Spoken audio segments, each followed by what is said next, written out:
Today, I want to talk about happiness. Not the kind that's sold to us in slogans and self help books, and not as some glowing feeling we're supposed to hold on to forever. Just real happiness. The kind that lives quietly in an ordinary life. We often ask, what makes us happy?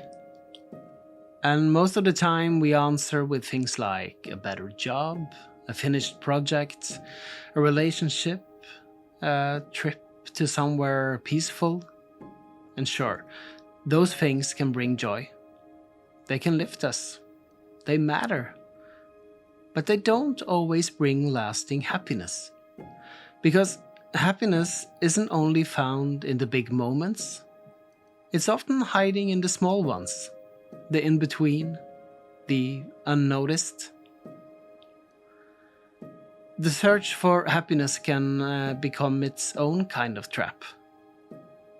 The more we focus on finding it, the more pressure we feel to feel good all the time. And that pressure can make happiness harder to reach.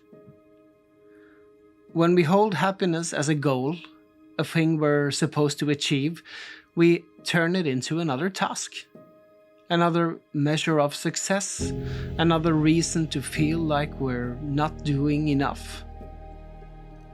But happiness isn't something you earn. It's something you allow. Maybe you've had moments where life was actually okay, but you didn't feel okay because you expected more. Because it didn't look like joy, or it didn't last long, or it was too quiet to count.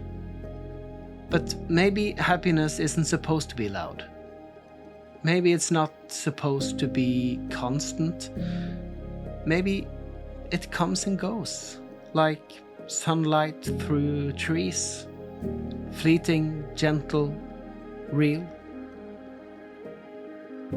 This is something I've been thinking about a lot lately. How we can live a little slower with more presence, not in theory, but in small, concrete ways. I actually put together a short list called 5 Ways to Slow Down. It's free and you'll find the link below this video. No pressure at all, just something gentle to take with you if you feel like you need a slower rhythm in your day. So, what if happiness isn't a destination? What if it's not even a feeling we can hold on to?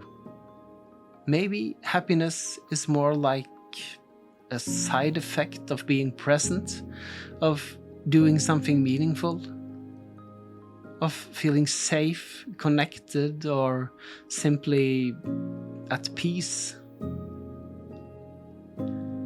Think of a moment when you felt deeply okay. Maybe it wasn't dramatic. Maybe it was quiet.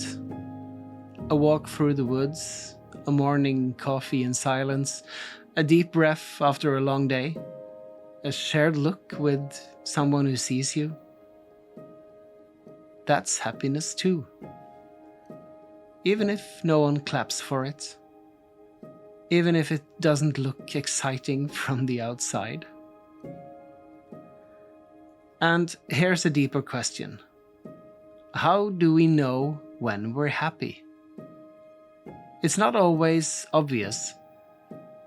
We're trained to expect fireworks, but happiness often arrives as stillness, as a sense of wholeness that doesn't need to be named. Sometimes we miss it because we're too busy looking for more. We say, I'll be happy when, but when never feels like enough. Because happiness doesn't live in the next moment. It lives here, if we let it. And here's something important. No one else gets to decide if you're happy. Not your family, not your followers, not your job title, not even the version of yourself you think you're supposed to be. Happiness isn't always loud. It doesn't always show up on the outside. And it doesn't need validation to be real. So maybe happiness isn't something we chase. Maybe it's something we notice, something we allow. In a breath, in a quiet moment, in the space where nothing is expected and everything is enough. If this gave you something, make sure to subscribe for more. Take care and stay close to what calms you.